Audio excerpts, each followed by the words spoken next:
Hello folks and welcome to Formula One Paddock Pass, your pre-race edition for the 2018 Azerbaijan Grand Prix, and welcome to beautiful Baku. I must say it's a little bit cooler this year than we're used to, as we are here a few months earlier than normal, but expecting a great race weekend and hopefully one as exciting as the 2017 edition of this still very young race. Of course, Daniel Ricciardo won last year's race, as indeed he won the last Grand Prix in China.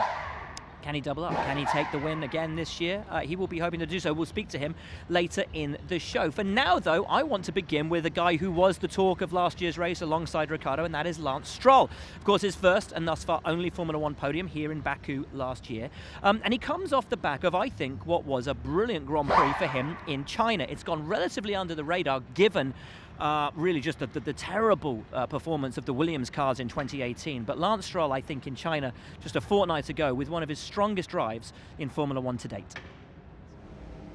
Yeah, it felt good knowing that I drove a good race. I mean, that's always rewarding when you know that you kind of get everything out of it. But at the same time, it's very frustrating that I look at last year, a decent race was kind of P9, P10, and this year a very good race is P14. So that's obviously a bit frustrating, but the season is long. We know that we have some things to sort out, but we're definitely working as hard as we can every day to improve the car and bring upgrades, and hopefully we'll be back on our feet sooner than later. How hard is it to overcome the difficulties that the car has at the moment? Because it's not just one area. So you say you bring upgrades, but what do you focus on? What do you have to concentrate on first to make sure you're not just scattergunning it and throwing everything you can at the car? Well, we've recognized our bigger problems and our smaller problems, so weaknesses, I should say. And you know, we obviously want to fix the bigger areas that need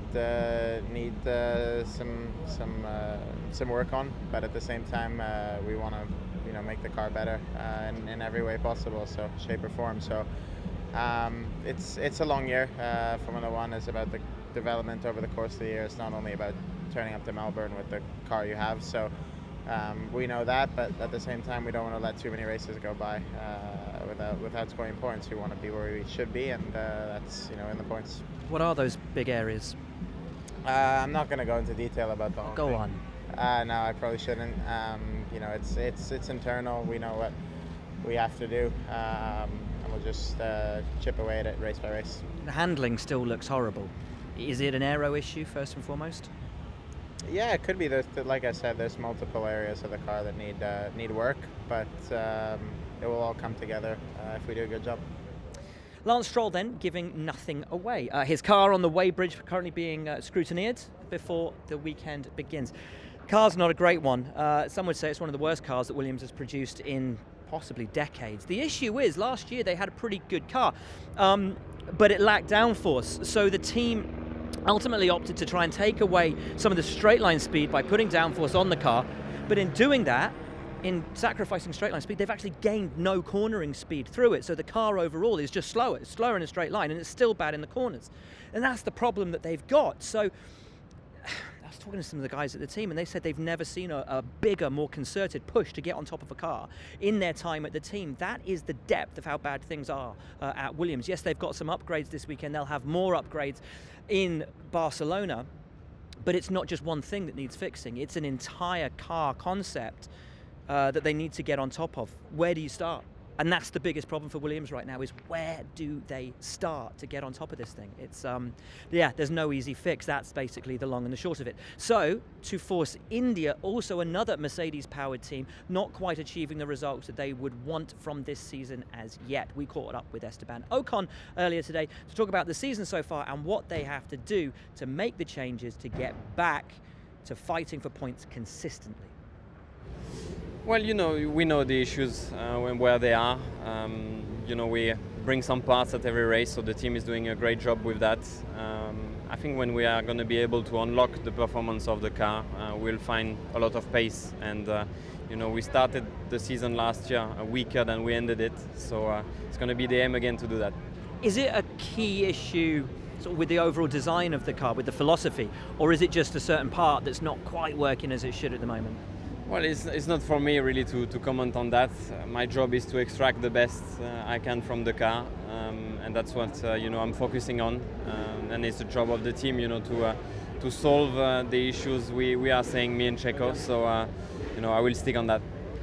If you guys are extracting everything you can from the car at the moment, getting into the points is about where you could hope logically to be. How do you make that next step forward by extracting the most from the car?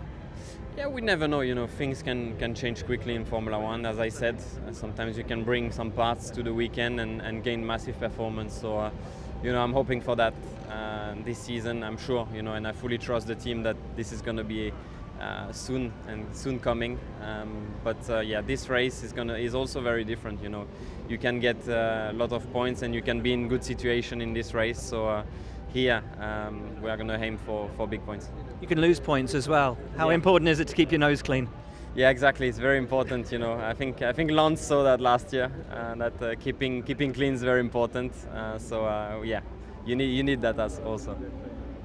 Esteban Ocon also not giving much away. Now, the issue for Force India this season has been rear stability. After Bahrain, it was thought it might be an inherent issue with the design of the car that the team would have to completely redesign.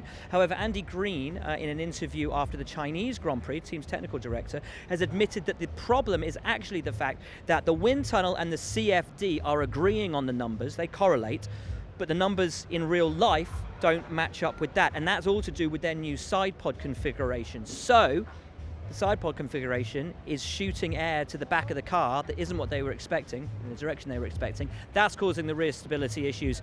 That's what they've got to get on top of. So not as bad as the team had feared, and so Ocon and Perez may have a slightly easier job of getting on top of that car than it had appeared. Right, we're here at Red Bull. Should we talk about Red Bull? We might as well. Really a tale of two cities, shall we say, last time out. Daniel Ricciardo, winner in China, Max Verstappen in the headlines for all the wrong reasons. We're going to talk to both of them. We won't talk so much about China for Daniel Ricciardo, but what it did was it put his name back in the headlines.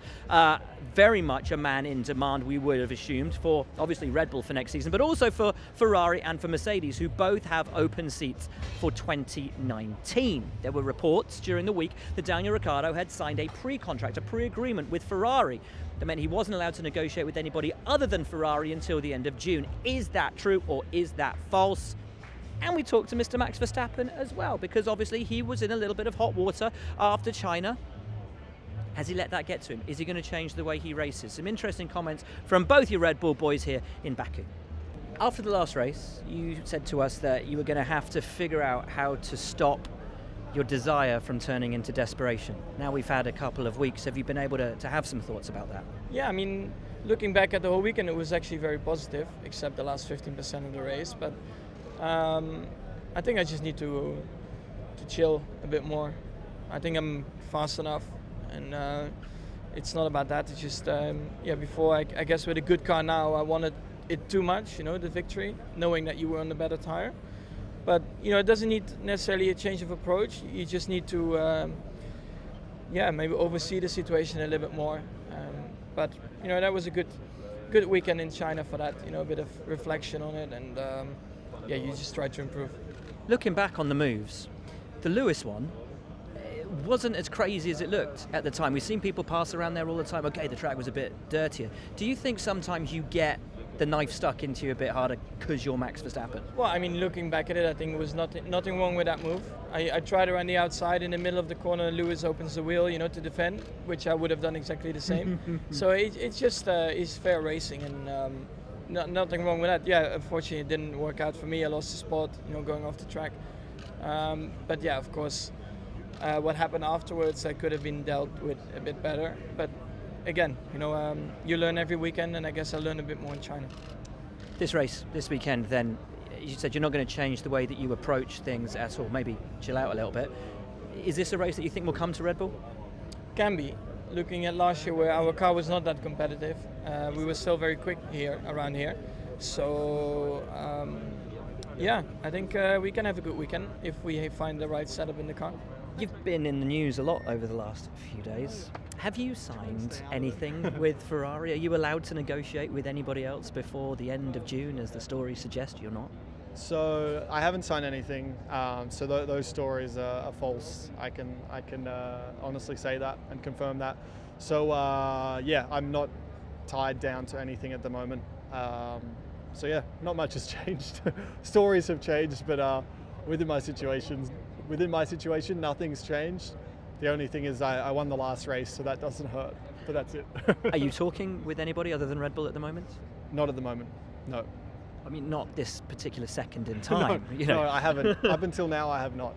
No. And yeah, I'm not necessarily going to chase either. I feel like if other teams are interested, then they'll approach me. So I haven't been approached. It's not a bad place to be, though, Red Bull Racing.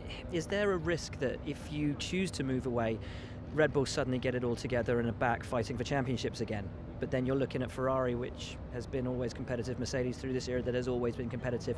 If either one of them came, would it be equally difficult to turn one of them down?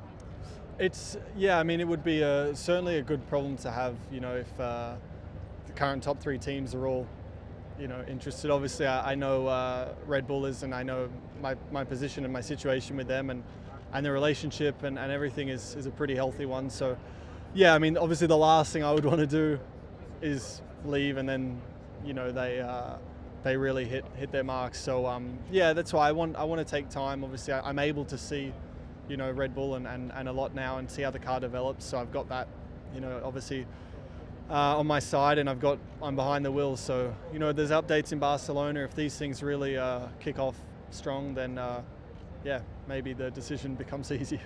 For Red Bull drivers, it's always hard as well, because you've been in the Red Bull program for such a long time. Most of you don't have a management structure of your own. Do you have somebody dealing with those negotiations for you, or would it be something you'd have to take on board by yourself? Yeah, I got someone looking after all that for me, and yeah, I mean, in the past you can negotiate a few things here and there, but yeah, I guess the contract's been pretty set out, in early in advance, long term. So yeah, this is the first time I guess I got full freedom with it. So yeah, I got a guy helping me out, and I think it's good to obviously have someone, but also for me just to try and do my thing, focus on the racing, and then yeah, the other stuff is best not. I'm probably not the best negotiator. Thanks, Dave. I'll let my results do the negotiating. So from one Renault-powered team to another, the factory Renault team. They have upgrades this weekend. In fact, they've been relentless in the opening rounds with their upgrade push. Low-ish downforce setup needed for this track with its massively long straights. So it'll be interesting to see how these guys fare this weekend. And it is true to say, I think, that Nico Hülkenberg is having the better of the running right now. 22 points puts him equal 6th in the World Championship with Fernando Alonso. Had he expected that when the season started in Australia?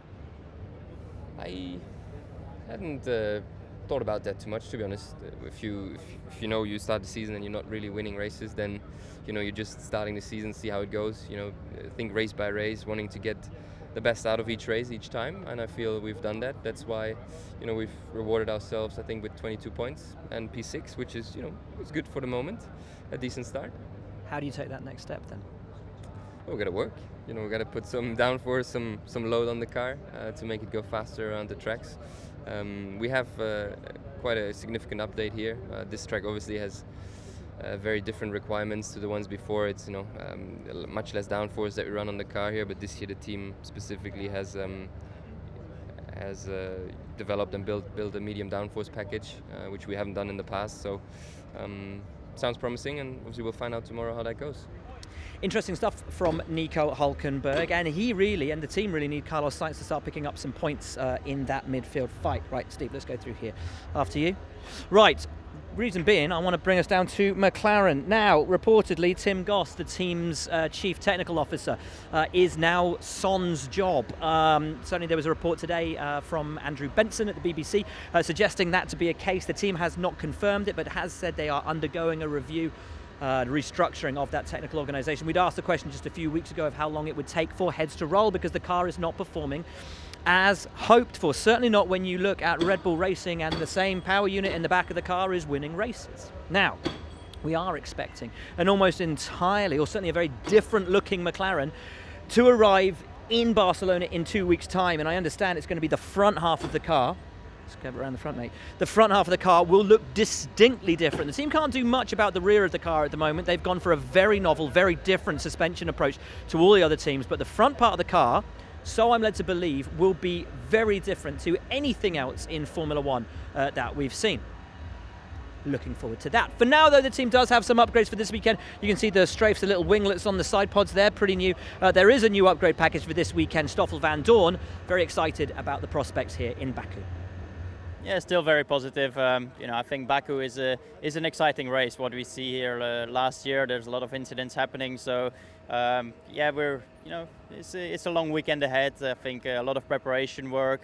We need to make sure operationally we make sure we do everything right, stay out of trouble, have a good race, and then I think there is some good possibilities around here. It's a bit of the unknown which makes this a nice event. And so to Sauber, we've spoken a lot this year about Marcus Ericsson and how brilliant he's been. And his performances have really put into the shadow the performances of Charles Leclerc. And so much was expected of Leclerc arriving in Formula One. Do we put undue stress, attention, expectation on rookies? Possibly, particularly if they have the junior career of somebody like Leclerc. And arriving here in Baku, that expectation will only be higher because he had a phenomenal weekend here last year in Formula 2. It was, I think, made all the more amazing because his father had passed away at the start of the week, and 48 hours later he arrived here, dominated qualifying, dominated the first race, was, ridiculous in the second race, and all of that as a kid. To have lost his father, to push all that down and come out on top, that was the weekend for me that Charles Leclerc announced himself as something very, very serious. Yes, he's made mistakes over his first few races in Formula One.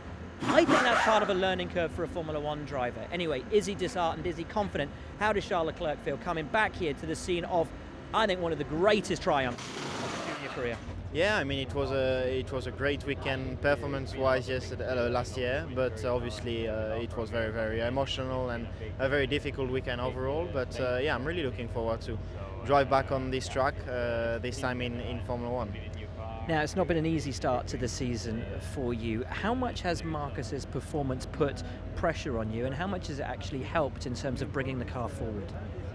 To be honest, I don't really feel the pressure. I'm just giving the best at the moment, and for now, I didn't put everything together, but this hopefully will come with time. I think Shanghai was definitely a step forward for me in the second stint of the race. We know what happened. It's not great, but I think apart from that, there was a lot of positives. So let's hope I can take that here and put everything together for once. Does it make it hard as a rookie to know that everyone's focus is on you because your junior career was so exceptional, because you'd achieved so much, because there is so much expectation on you? Yeah, obviously lots of people are expecting things from my side, but again, as I said, I see the things like I just do the best I can in the car, and then I will have no regrets. And then if it's not enough, then I should go away of Formula One, but hopefully it's enough. We are only at the fourth race at the moment, so I'm not really panicking. Obviously, if it's that way at the last race of the season, then it will not be great, but there's still plenty of time to improve. But I can feel the potential is here. We just need, as I said, to put everything together. Do you think the car will be suited to this track? It hasn't looked too happy through sort of medium to high speed corners. There's a lot of slow speed stuff here.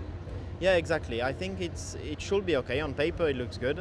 We are fast in the straights and we are fast in slow speed corners. So that's the only thing that there is here. So hopefully we are as competitive as we think, but we will see. So from a driver who could do with a little bit, I think, of a confidence boost this weekend in Azerbaijan, to one who really is very confident right now, Kevin Magnussen has had a mega start to the year. Gunther Steiner, down here at Haas, said that the thing that Kevin's got, that Roman maybe struggles with a little bit, is he can drive through problems with the car.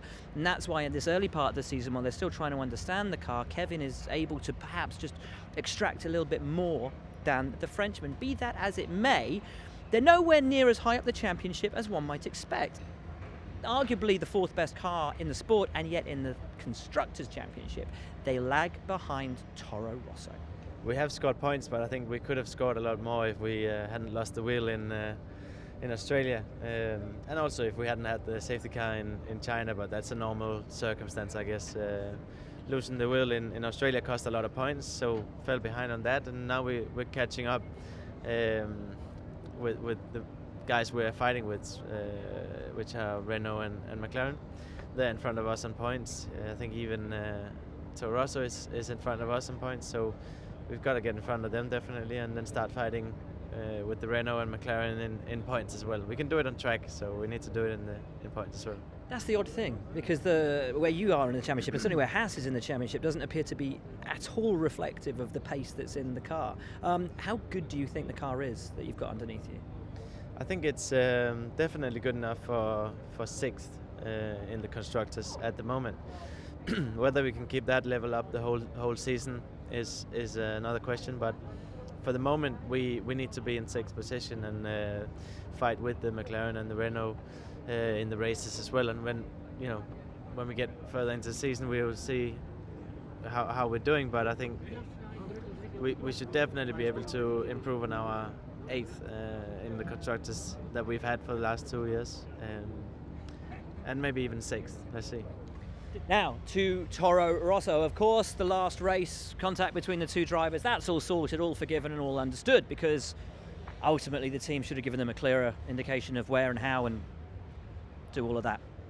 Just silly in the end. Anyway, right, we're going to talk to Brendan Hartley today, because, as we understand it, these guys have got some aero tweaks this weekend because they want to get the car prepped for the power circuits like your Monzas, your Spas, your Suzukas, your Silverstones, and this is a good place to do that with this really long straight. But they've got the Honda engine in the back. Is that going to be an issue for them? Are they going to be limited by the power unit? This, I think, more than any other circuit, is going to give us an indication of where the Honda have got on top of their engine woes.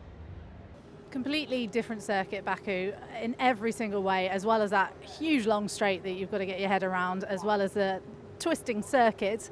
Is it quite a hard circuit to get your head around? Yeah, it's a tricky track. I haven't been here before. I drove here on the simulator last week, and yeah, it took some time to get used to it. It's quite unique because it's a street track with very slow speed corners, a bit like Monaco, you could almost say. But the big difference is you have a massive straight line, so we end up running Monza level of downforce. So going back through a lot of the video and data from last year, there was a huge amount of mistakes from a lot of people through practice, qualifying the race, which shows how tricky it is. Also means there's a lot of potential opportunity. But yeah, also potential to mess it up. But I'm looking forward to the race and the challenge of a tight, twisty, technical street track. And so to Ferrari, always in the headlines. Now, some questions to be answered here in Baku. Namely, Kimi Raikkonen's role at Ferrari. What is it? Is it as a championship contender? Is it as cannon fodder in strategy played by the team to help Sebastian Vettel win the World Championship? Because this time last year, we were in Russia, and I asked Kimi the same question. Are you a number 2 driver? He said, I'm not a number 2 driver. You said I'm a number 2 driver. I said, no, I'm not saying that. But the strategy your team employs sometimes would lead someone to think they might see you as a number 2 driver. And again, in China, was Kimi used as that cannon fodder to try and push Bottas back into Vettel? Lots of people have asked the question. I think it's a fair question to ask. We're going to put that to Kimi right now. Is he a number 2 driver? Does he have a shot at the championship? Or is it just over this side? And over this side, interesting things. On the back of Sebastian Vettel's steering wheel, there is a third paddle. Some people in this paddock think that little paddle is doing something a bit naughty. Now, Seb, when he was over here at Red Bull, loved the fact that Red Bull got on top of exhaust blowing diffusers. He could just get on the power, ride the car through the corners. It was one of his massive strengths. Paul Monahan there will tell you all about that. Sebastian's strength with the exhaust blown diffuser. Now, rumour has it the little paddle on the back of Seb's steering wheel allows him to get the exhaust blowing going through, I think, pressure that's built up in the turbo and push that out over the diffuser through some of the corners, thus giving him that little extra bit of downforce at the rear. So, is that what the paddle is for, Sebastian? Because the question has led to the FIA clamping down on any suspected exhaust blowing of said diffusers, the length and breadth of the paddock, and not with a coverall scenario that we normally get from the FIA. They are investigating team by team on a unique, specific basis. That's how seriously they're taking it. Back to the paddle though. Does Seb have one? Is Kimi a number 2? The shift pedal, you mean? No, the one, there's a little lever above the shift pedal. Is there? Yeah. I need to have a look. You've been very good at hiding it. What does it do? I didn't even see it. I need to have a look. It's on your steering wheel and not Kimi's, so you must know that. Well, they must have put it on without me without telling me, so I don't know. Not a big secret. Is it doing something big or just something Huge. Huge, otherwise it wouldn't be there, I guess, but I need to find out what it is. Sebastian, how hard are you making Mercedes work, especially in qualifying in the early starts of the season so far? Well, it's a question for them, isn't it? I don't know how hard they work. I guess they're working hard. I mean, we are working hard, but I think the level is high, so everybody seems to work hard. It's a lot of hard work. Yeah. I mean, as I said, it's extremely tight, and you know, a little thing that upsets you, whether it's car balance, setup, I don't know, tires, temperatures, whatever it is, can make a huge difference. I think that's what we've seen so far. I mean, if you look at the result in qualifying in China, for sure Mercedes is not half a second behind us, but you know, we take it any day. But we saw in the race that it's very close again, so that's what I meant. Kimi, you've had a great start to the season. Some would say probably you're driving as good, if not better, than you have done in recent years. How happy are you with the way that you're driving at the moment? I've been happy with my driving for most of the time, so it's you know, it hasn't changed really. Obviously, the results are a bit better. Obviously, far from ideal still. You know, we had one DNF already, so yeah, that's unfortunate. But yeah, apart from that, you know, it's very okay. Do you believe you've got a fair chance of fighting for the World Championship? There's been a lot of talk, a lot written over the last weeks, that you're maybe not getting the strategies you should be getting to enable you a chance of fighting for wins. I think on those things, it's always easy to say after the race what we should have done once you know. You know, in the end result, you can easily say that, okay, this should have been there and this and there, but no once during the race is, you know, you try to do the best that you can, and sometimes it's maybe okay, sometimes not, but it's just a normal case in any race condition. And yeah, as far as I know, I have 100% same chance than everybody else. So we try to make the best out of it. If you ever believed that you didn't have that fair chance, the same chance as the guy sitting in the car alongside you, would you ever say anything about it? Well, I mean, obviously, I'm here to do my best, and I want to fight as hard as I can. And you know, if I wouldn't be here if I wouldn't think that it's possible. And so to Mercedes, they've now gone 3 wins on the bounce without recording a victory. But are the boys getting worried, or do they think that first win of 2018 is just around the corner? No, because it's only been 3 races. So, of course, we would have loved to have won races up until now, but it's been a learning process, understanding these tires, understanding the car, understanding our competition. So, when I was in testing and when we get to the first race, it's already about trying to kind of hit the ground running, but it's also a good feeler. The first 4 races are a really good feeler of where you stand, and we already know that it's a 3-way title, a 3-way battle, and it's definitely not going to be easy. So it requires a lot of work in the background and on the race weekends to make sure that we're performing at our best. Well, you know, the competition is really tough now. It is 3 teams battling for the wins, as we were expecting after winter testing. So that's the situation, and it's all about fine detail, getting everything right in the races. And I think we've had a car in the first 3 races that could have won the race, like purely performance-wise. But there's been always something happening, you know. In Bahrain, we got very close to the win. I think also in China, you know, without different situations with safety cars. So, you know, the speed we've had is extremely close with Ferrari and Red Bull, and yeah, we just need to keep it together and try and find any small performance gains, and I'm sure it will come. So that is your lot from your pre-race paddock pass here in Baku. Can Ferrari make it 3 wins for the season? Can Red Bull make it 2 on the bounce? And crucially, can Mercedes get back to winning ways in a season in which they have one of the best cars, but can't quite seem to gel everything together to take that first victory? Will it be 4 races in a row that they go home without that #1 trophy? All will be revealed. It could be a crazy race again. I think certainly we're hoping for one like last year. But for now, from all of us here in Baku, enjoy the weekend, and it's a very warm goodbye.